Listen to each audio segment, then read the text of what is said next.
We gotta give credit where credit is due. You know, he did a lot. He did a lot for boxing. The dinosaur Bob Arum did a lot for boxing. We all respect him around the sport of boxing. But let's keep it real. I understand that he was promoting Tyson Fury, and you know, I don't think that Bob Arum needed to come out and promote for Tyson Fury. Tyson Fury got the gift for gab. He knows how to promote himself. He's a good showman. He's a good professional, and things of that nature. But you know what?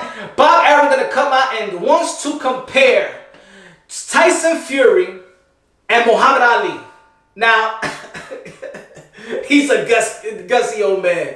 Look, I'm gonna say it like this, Bob Arum. Do not compare Muhammad Ali. I don't even care if you try to compare the way they trash talk, things of that nature. I'm gonna tell you like this: Muhammad Ali, he is so gifted as a trash talk that if you really pay attention to Muhammad Ali, Muhammad Ali ain't even have to curse to get you under your skin. Muhammad Ali don't have to call you excuse my language, a cunt, the P word, a vagina, call you out your name, call you out your sex, call you out your manhood, and things of that nature. Muhammad Ali was the perfect trash talk. He was the best trash talk of all sports, probably in all humankind. But Tyson Fury, he does got a gift for gab. He does. That English, he does it good.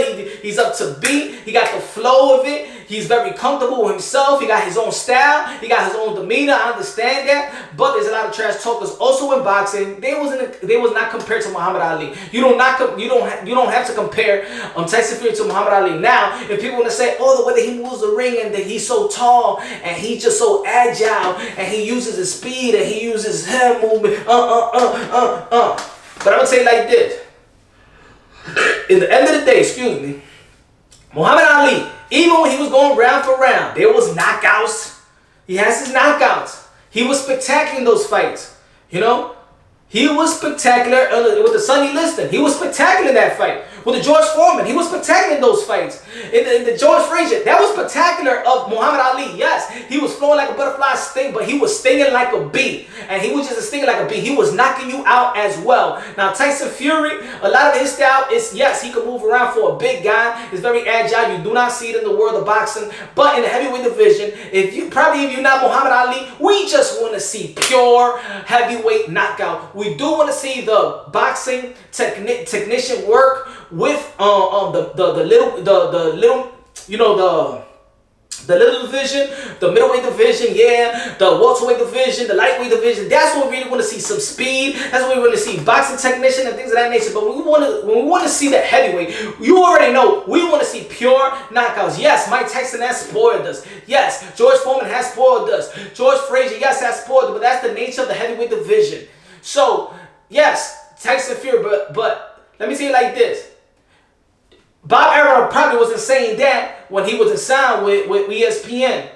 We all know that the heavyweight division was kind of boring. It was kind of in a coma. Even if you have champions like Klitschko, it was kind of boring because it's big dudes that's just, you know, it's showing skills, yes, and showing, but it's not showing the power. It's not being exciting. And I don't believe that Tyson Fury is actually an exciting fighter. He's an exciting promoter. He's an exciting showman. Not really an exciting fighter. I think with Tyson Fury, he needs the proper opponent to make it a big fight in the ring.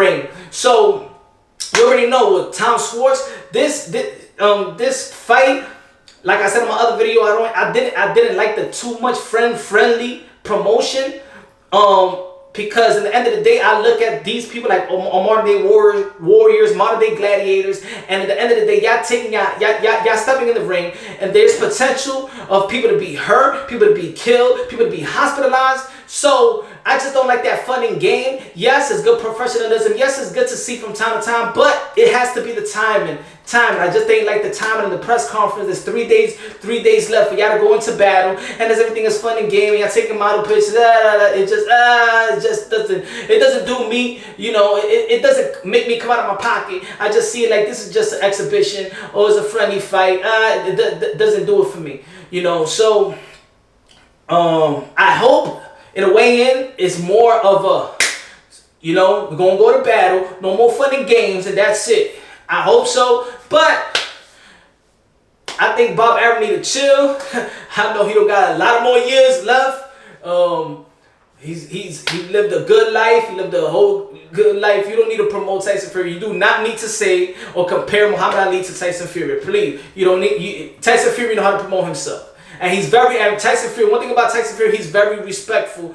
You know, when you really get down into knowing Tyson Fury and having a one-on-one conversation, we've seen having a one-on-one interview. I never had an interview with him, but I'm saying one-on-one conversation, you already know he gives credit where credit is due. He gives props. He's a genuine person.